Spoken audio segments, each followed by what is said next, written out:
Welcome to the way of success. আজকে তোমাদের নিয়ে এসেছি জিএস মক টেস্টের আরও একটি সেশন। এখানেও রয়েছে তোমাদের জন্য 10টি বেস্ট কোশ্চেন এবং তার অ্যান্সার, যা হতে পারে তোমাদের আসন্ন পরীক্ষার জন্য খুবই সময় উপযোগী। চলো দেখে নেওয়া যাক আজকের 10 বেস্ট কোশ্চেন এবং তার অ্যান্সারগুলি। প্রথম প্রশ্ন, which party was established by Subhash Chandra Bose after he came out of Indian National Congress? যখন Subhash Chandra Basu Indian National Congress ছেড়ে বেরিয়ে আসেন তখন তিনি কোন পার্টি তৈরি করেছিলেন? Option A Indian National Army, option B Republican Army, option C Forward Bloc, option D Socialist Party. Right answer হচ্ছে option C. Subhash Chandra Bose suspended from Congress after Tripuri crisis and he founded a new political party named Forward Bloc। অর্থাৎ সুভাষচন্দ্র বসু ত্রিপুরি ক্রাইসিসের পর যখন কংগ্রেস ছেড়ে বেরিয়ে আসেন 1939-এ, তারপর তিনি যে পার্টিটা নিজের হাতে তৈরি করেছিলেন সেই পার্টিটা হচ্ছে গিয়ে ফরওয়ার্ড ব্লক।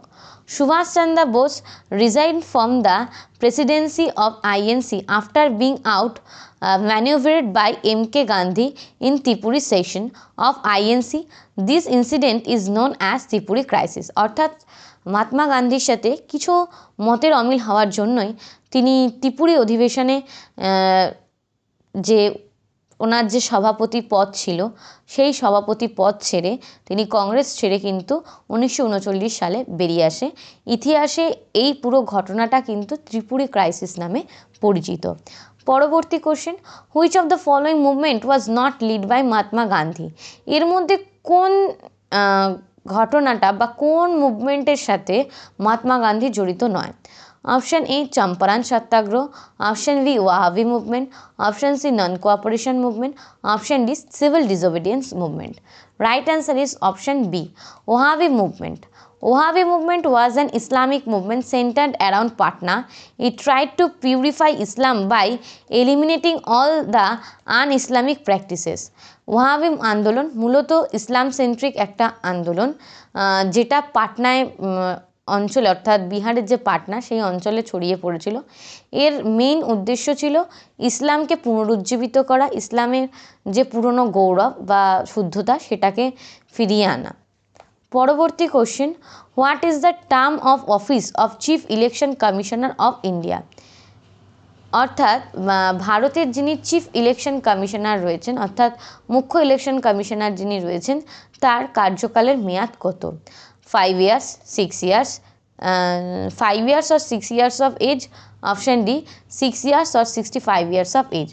রাইট অ্যান্সার হচ্ছে option D. Chief election commissioner holds the office for 6 years or 65 years of age। অর্থাৎ তিনি 6 বছরের জন্য তার পদে আসীন থাকতে পারেন এবং যতদিন না তার বয়স 65 বছর হচ্ছে। যদি তিনি তার কার্যকালের মেয়াদ 5 বছর কিন্তু দেখা যাচ্ছে তার বয়স 65 হয়ে গেছে, তাহলে কিন্তু সে সেখান থেকে রিটায়ার করে যাবে। কিন্তু যদি তার বয়স 65-এর কম হয়, যদি তার কার্যকাল তিনি 6 বছর কমপ্লিট করে ফেলে থাকেন, তাইলেও কিন্তু সেক্ষেত্রে তিনি রিটায়ার করে যাবেন, তার জায়গায় অন্য ইলেকশন কমিশনার আসবেন। Election commission comprises of chief election commissioner and 2 election commissioner. Election commission কিন্তু একজন মুখ্য ইলেকশন কমিশনার এবং দুজন আরও সহকারী ইলেকশন কমিশনার নিয়ে কিন্তু তৈরি। All 3 of them have equal say in case of deadlock, decision are taken through voting। এই তিনজনের যে মানে তিনজনের যে বক্তব্য কিন্তু একই ভ্যালু। যদি কোনো রকম ডেডলক দেখা দেয় সেক্ষেত্রে কিন্তু ভোটিংয়ের মাধ্যমে কিন্তু সেই সমস্যার নিষ্পত্তি করা হয়ে থাকবে। পরবর্তী question, which of the following is not a branch of federal form of government?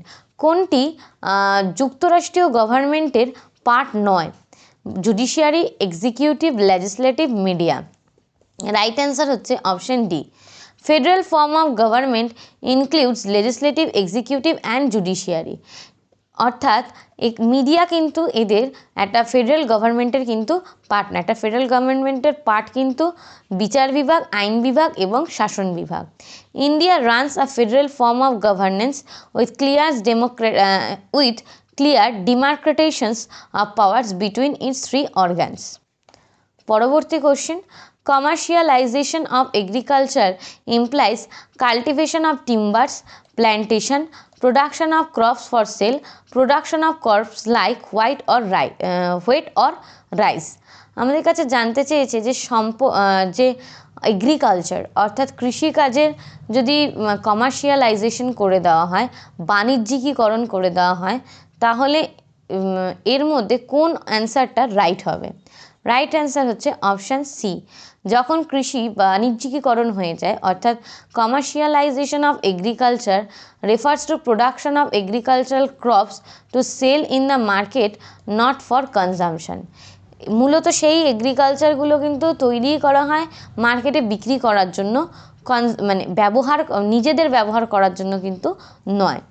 পরবর্তী question, bacterial disease are found in plants, animals, humans, all of this above. Right answer হচ্ছে option D. Bacteria cause disease in all living organism, example planet, animals and humans. অর্থাৎ ব্যাকটেরিয়ার মাধ্যমে যে রোগগুলো হয়, সেই রোগগুলো কিন্তু যত লিভিং অর্গানিজম রয়েছে, অর্থাৎ লিভিং অর্গানিজমের মধ্যে যেমন কোনো উদ্ভিদ হতে পারে, প্রাণী হতে পারে, মানুষ হতে পারে, প্রত্যেকেই কিন্তু ব্যাকটেরিয়াল ডিজিজের দ্বারা কিন্তু আক্রান্ত হতে পারে। প্ল্যান্ট ব্যাকটেরিয়া আর saprophytic and cause plant disease. Human and animal pathogenic bacteria cause many diseases such as typhoid, diphtheria. যদি কোনো প্ল্যান্টের ক্ষেত্রে অর্থাৎ উদ্ভিদের ক্ষেত্রে যদি কোনো ব্যাকটেরিয়ার সংক্রমণ হয়, তাহলে সেটাকে স্যাপ্রোফাইটিক বলা হয়ে থাকে। আর হিউম্যান এবং অ্যানিম্যাল অর্থাৎ মানুষ বা কোনো প্রাণীর ক্ষেত্রে যদি হয়, প্যাথোজেনিক ব্যাকটেরিয়া আর প্রভাবে যদি কোনো রকম কোনো ডিজিজ হয়, তাহলে সেক্ষেত্রে কিন্তু সেই ডিজিজটা টাইফয়েড বা ডিপথেরিয়া সংক্রান্ত কিন্তু হতে পারে। পরবর্তী question, pneumonia is a bacterial disease caused by the type of bacteria called bacilli, cocci, spirilla and vibrio. Pneumonia যে ব্যাকটেরিয়াল ডিজিজটা, এটা কোন ধরনের ব্যাকটেরিয়ার মাধ্যমে হয়ে থাকে? Option B, pneumonia disease caused by bacteria streptococcus pneumoniae. It is a gram bacteria, it living in nose and throats of healthy people, they occur in form of occurs. অর্থাৎ নিউমোনিয়া যে ডিজিজটা, এটা কিন্তু হয়ে থাকে যে ব্যাকটেরিয়াটার দ্বারা, সেটা হচ্ছে স্ট্রেপ্টোকাস নিউমোনিয়া। এই যে নিউমোনিয়ার যে ব্যাকটেরিয়াটা কিন্তু মানুষের একজন হেলদি পিপলের গলা বা নাকে কিন্তু এটা কিন্তু সন্ধান পাওয়া যায়।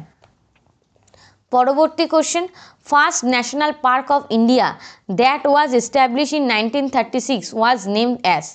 অর্থাৎ ফার্স্ট ন্যাশনাল পার্ক ইন্ডিয়াতে যেটা তৈরি হয়েছিল 1936-এ, তার নাম কি ছিল? Kanha national park, Bharatpur national park, Hailey national park, Rajaji national park. Right answer হচ্ছে option C, Hailey national park, which is also called as Jim Corbett national park, is in Nainital, Uttarakhand. অর্থাৎ জিম করবেট ন্যাশনাল পার্কই হচ্ছে কিন্তু প্রথম ভারতের ন্যাশনাল পার্ক, যেটা কিন্তু 1936 সালে তৈরি হয়েছিল বা প্রতিষ্ঠা হয়েছিল। It was tigers, elephants and hundreds of birds fair. এখানে বিভিন্ন ধরনের পাখির সমাবেশ দেখা যায়, সেই সঙ্গে হাতি এবং বাঘের কিন্তু প্রচুর পরিমাণে দেখা মেলে এই জিম করবেট ন্যাশনাল পার্ক বা হেইলি ন্যাশনাল পার্কে। আর এটা কোথায় রয়েছে? এটা রয়েছে নৈনিতাল, উত্তরাখণ্ডে। পরবর্তী question, in which of the following states in Tampa tiger reserve situated. আমাদেরকে জানতে চাওয়া হয়েছে যে ডাম্পা টাইগার রিজার্ভ এইটা কোথায়, এর লোকেশন? আসাম, কর্ণাটক, মিজোরাম, উড়িষ্যা। রাইট অ্যান্সার হচ্ছে option C, Dampa tiger reserve is the largest wild life sanctuary of Mizoram. মিজোরামের সবথেকে বড় ওয়াইল্ড লাইফ স্যাংচুয়ারি হচ্ছে কিন্তু Dampa tiger reserve. It is situated on the border of India with Bangladesh in western Mizoram. এইটা রয়েছে বাংলাদেশের দিকে, ভারত বাংলাদেশের যে বর্ডার, সেই বর্ডারের দিকে কিন্তু এই ডাম্পা টাইগার রিজার্ভ রয়েছে। মূলত এটা মিজোরামে পশ্চিম দিকে অবস্থিত। পরবর্তী question, the main mineral found in upper Brahmaputra valley is. অর্থাৎ ব্রহ্মপুত্রের আপার অঞ্চল অর্থাৎ উপরিভাগ অঞ্চলে এর মধ্যে কোন মিনারেল অর্থাৎ কোন খনিজটা পাওয়া যায়? Coal, iron ore, petroleum, manganese. Right answer হচ্ছে option C. Main mineral found in upper Brahmaputra valley is petroleum. অর্থাৎ আপার ব্রহ্মপুত্র অঞ্চলে যে খনিজটা পাওয়া যায় সেটা হচ্ছে petroleum. British in 1901 started extracting petroleum in Digboi district of Assam. ব্রিটিশরা প্রথম কিন্তু এর সন্ধান পায় এবং সন্ধান পেয়ে এখান থেকে পেট্রোল উত্তোলনের কাজ কিন্তু এরা শুরু করে 1901 খ্রিস্টাব্দে, এবং এটা হচ্ছে আসামের ডিগবয় ডিস্ট্রিক্টে। It is oldest petroleum refinery in India. এখানে কিন্তু তৈল পরিশোধনও কিন্তু করা হয়ে থাকে এবং ভারতের সবথেকে পুরনো তৈল পরিশোধন কেন্দ্র হচ্ছে কিন্তু অসমের ডিগবয়। এই ছিল তোমাদের জন্য বেস্ট 10টি কোশ্চেন এবং অ্যান্সার। আশা করছি ভিডিওগুলো তোমাদের ভালো লাগছে। যদি ভিডিওগুলো তোমাদের ভালো লাগে তাহলে প্রথম থেকে শেষ পর্যন্ত ভিডিওগুলো খুব ভালো করে দেখো এবং সেই সঙ্গে লাইক কমেন্ট শেয়ার কিন্তু মাস্ট। চলো আজকের জন্য এটুকুই, দেখা হচ্ছে নেক্সট ভিডিওতে।